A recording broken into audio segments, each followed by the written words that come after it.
Film বিরতির পর একদিকে সড়ক নির্মাণ, অন্যদিকে রুদ্রসাগরের জলস্তর বৃদ্ধি পাওয়া, এই দুইয়ের ফলে এবার চাষের জমিতে জল ঢুকে পড়ে এবং তার বেরোতে পারছে না, ফলে নষ্ট হচ্ছে জমিতে থাকা বিভিন্ন ফসল।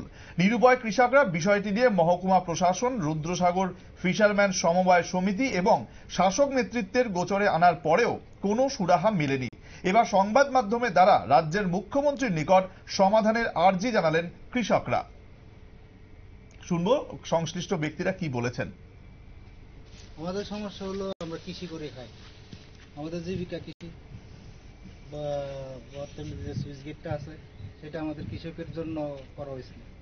এখন আমাদের রুদ্রসাগরে যে ফিশারি আছে, ফিশারি তারা জল ছাড়তে নারাজ। তাহলে আমরা কি করে খাবো? আমাদের লাখ লাখ টাকা, এখানে হাজার হাজার কারখানির সম্পত্তি নষ্ট হয়ে যাচ্ছে। তো বিজেপি বলেছিল সবকা সাথ সবকা বিকাশ, এখন দেখছি কিছু লোকের বিকাশ, বাকিদের সর্বনাশ। এখন আমরা কি করে খাবো? আমাদের সরকারের কাছে, মাননীয় মুখ্যমন্ত্রীর কাছে একটাই দাবি যে আমাদের এই সমস্যা দ্রুত সমাধান করুক, নাহলে আমরা ক্ষতিগ্রস্ত হবে। জলের সমস্যা হলো আমাদের যে বর্তলি সুইচ গেট, নমুরা বর্তলি যে সুইচ গেটটা, সেটা হলো কৃষকের জন্য এটা বসানো হয়েছে। আমাদের জমিগুলো আমাদের রুদ্রসাগর আয়তার 1-1.5 কিলোমিটার বাইরে রুদ্রসাগরের বাইরে আছে। তাহলে রুদ্রসাগরের জল বাড়ানোর জন্য আমাদের যে সুইচ গেট কৃষকের জন্য ব্রিটিশ আমলে তৈরি হয়েছিল, সেই সুইচ গেটটা বন্ধ করে রেখেছে অনেকদিন ধরে। আমরা এসডিএম থেকে শুরু করে বিজেপি নেতা থেকে শুরু করে কারোর কাছে যায়নি, এমন কোনো লোক নেই, কিন্তু কোনো সুরাহা পাচ্ছি না।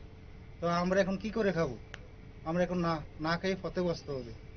তো সেটা সমাধানের জন্য আমি মাননীয় মুখ্যমন্ত্রীর দৃষ্টি আকর্ষণ করিতেছি।